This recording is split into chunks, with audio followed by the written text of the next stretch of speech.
All right, so today we're diving into something pretty mind-bending, honestly. We're tackling this idea of cancer as a metabolic disease. Okay.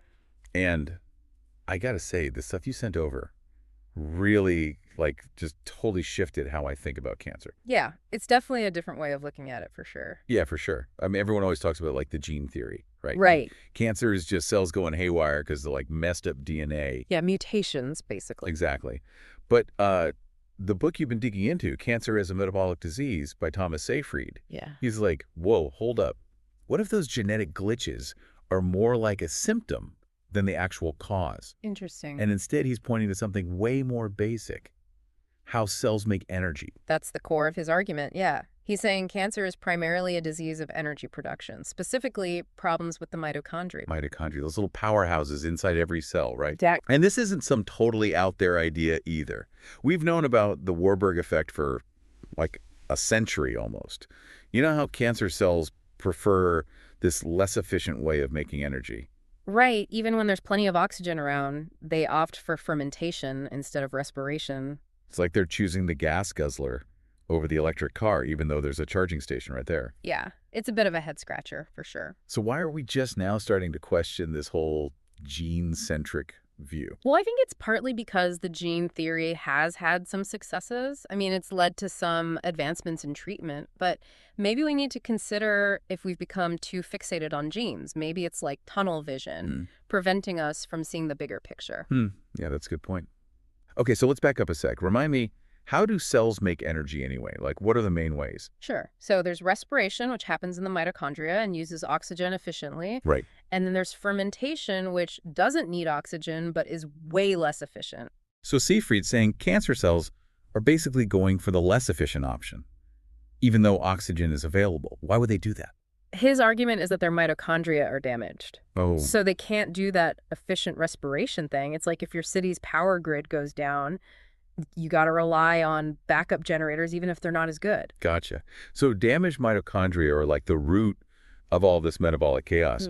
But how does that actually lead to, all the hallmarks of cancer, like the out-of-control growth and all that? Well, it's not just about the lack of energy. Mitochondria do way more than just produce ATP. They're involved in signaling, regulating cell death, even keeping the DNA stable. Wait, are you saying our DNA's integrity is linked to how well our mitochondria are working? Exactly. And Seyfried's research shows that tumor cell mitochondria are often messed up, fewer in number, structurally weird, and not working right.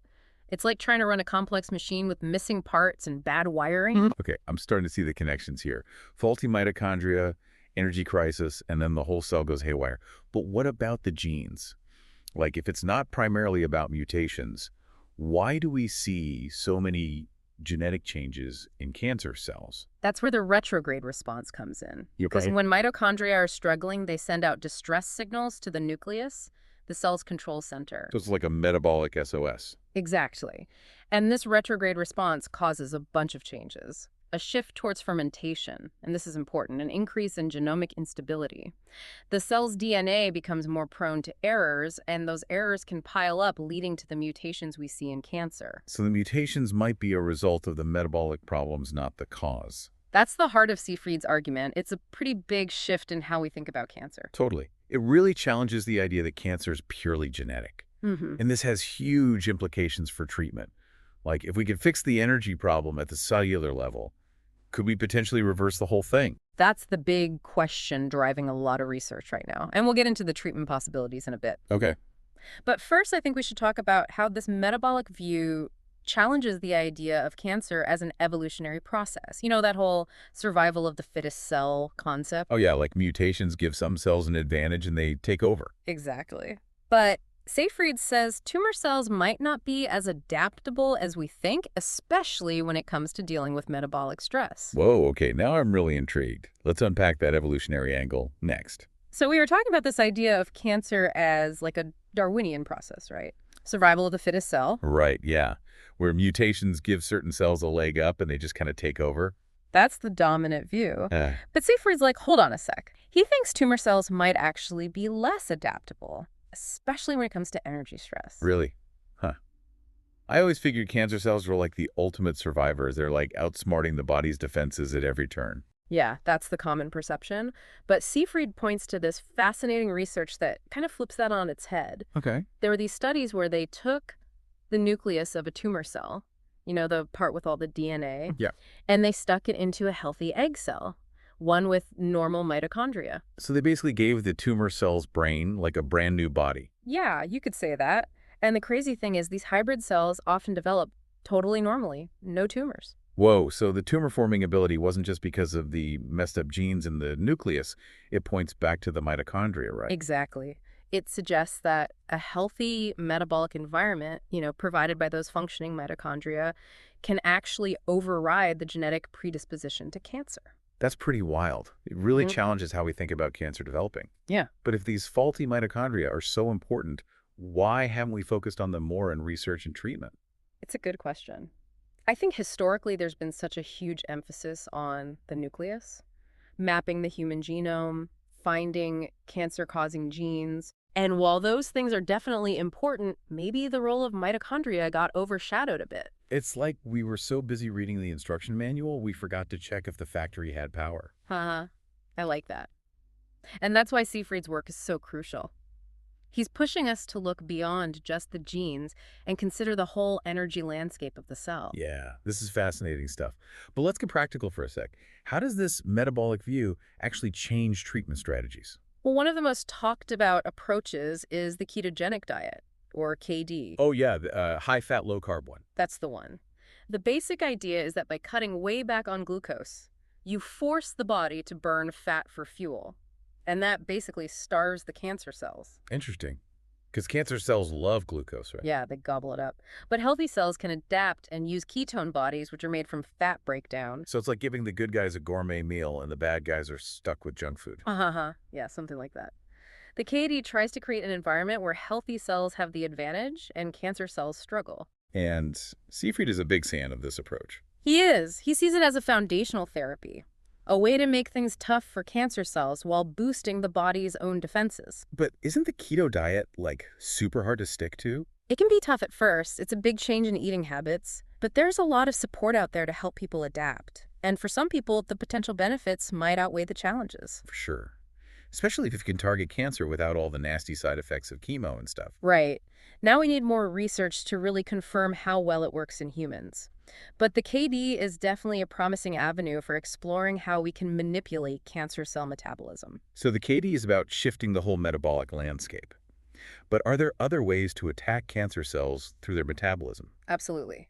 Scientists are working on drugs that directly target the metabolic pathways cancer cells depend on. Like some drugs try to block fermentation, cut off their backup energy supply. So it's like taking out their main power grid and their backup generators. Yeah. Exactly, leave them in the dark.